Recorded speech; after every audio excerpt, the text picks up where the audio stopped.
the level of uncertainty that we have today, that CEOs have to deal with. Uncertainty around two dimensions. The first one is technology. AI is advancing really fast, and they have to make capital decisions to decide how fast and where to invest when it comes to AI. The second one is around the geopolitical turmoil that we're actually all witnessing or experiencing today. So that is why we're seeing that that level of tension and pressure is actually what we believe is getting to only 30% of them saying that they can see a path to growth. But at the same time, though, more than 50% of the CEOs are saying that they believe the global economy is going to be okay. So it's about the companies themselves, not about the global economy, which is an interesting fact also.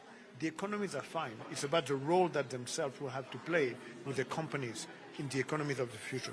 Fascinating development. It's fascinating but puzzling as well at the same time, because the global growth is the reflection of what the CEOs and their companies do. And at large, when you see the global growth, when you see the stock markets around the world, when you see the flow of capital around the world, there is no recession. Capital is moving, stock markets are growing up, companies are investing. Yes. So the economies globally, at the macro level, the economies are volatile, but they are growing. It's about now, what is the role and what is the play that any company will have in that new environment that is shifting very, very fast. Indeed. And Sanjay, what a fragmented world it is in, like Mohammed just said.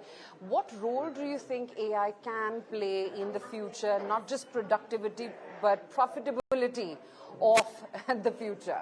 Yeah, I mean, as we say, technology for technology is passe. It's about how do we use technology for transformation. And I think AI is a mechanism by which the transformation will happen. The reinvention will happen. I mean, we just heard that businesses are looking to do things which are very different. Now, what will help them do it? AI will help them do it, right? So it is not just about back-end processes and getting some cost savings done, etc. I think it's about transformation of businesses, and where the value pools will shift, AI is going to cause that reinvention to happen, right?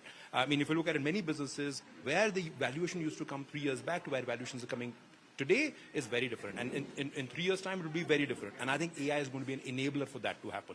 I think the second one which I want to say is, AI will also be a huge enabler for inclusivity, because I do believe that whether you look at healthcare, whether you look at education, particularly two soft infrastructure sectors which are very important for India, I think AI will play a huge role in creating a Viksit Bharat or inclusive India, because when we start adopting some of these AI things at scale, because currently we are in a sandbox moment, I think we will see these soft infrastructure getting enabled, which in a country like India, which is as populous as we are, I think will have a multiplier effect. Multiplier effect, it's critical.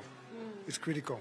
And one of the things that we always promoting is the use for artificial intelligence to include more of the population when it comes to additional healthcare services, because you get that multiplier effect, because you can deliver more health services to the population. You can provide more banking services. But think about education. Everybody can be included into access to knowledge. The competitive advantage of nation today has been based on who has access to knowledge or not. AI can democratize this. So every nation would believe that any nation around the world, in India or any other part of the world, as long as you democratize access to knowledge, then people actually can start thinking about innovation and create jobs in different parts of the world. And a lot of the social issues that you're seeing today can actually be helped by artificial intelligence, not because we are afraid of it, because we embrace it, because now everybody gets a shot. Absolutely. Mohammed, I was quite intrigued by the point that you were making earlier about AI, and I want to draw it down to the Mag 7 and the kind of capex that they're currently looking at. And one of the questions which was in your global survey as well, whether it's going to make money or not. What if it doesn't? And I'm going to repeat the question that I earlier asked you. Is it fair to put a timeline to when it will, specifically to the Mag 7 capex? You see, the capex, the Mag 7 is spending a lot of money on the technology side. Principal investors, private equity, funds are spending the money on infrastructure build-out. The Max 7 are also doing the same. So the money that's being spent in that AI ecosystem goes beyond what the Max 7 is spending. Industrial companies are spending money in additional production for gas turbines, for cooling equipment. So there is a massive amount of investment that we are seeing. Sanjeev, we did the analysis, I think in the last 18 months, it's $1.5 trillion. It's infrastructure at the basic. And when we look at what we're investing in today, we are just getting started. AI today is used by the consumer. As soon as you have AI used by the enterprise, then you have new business models that are going to be created.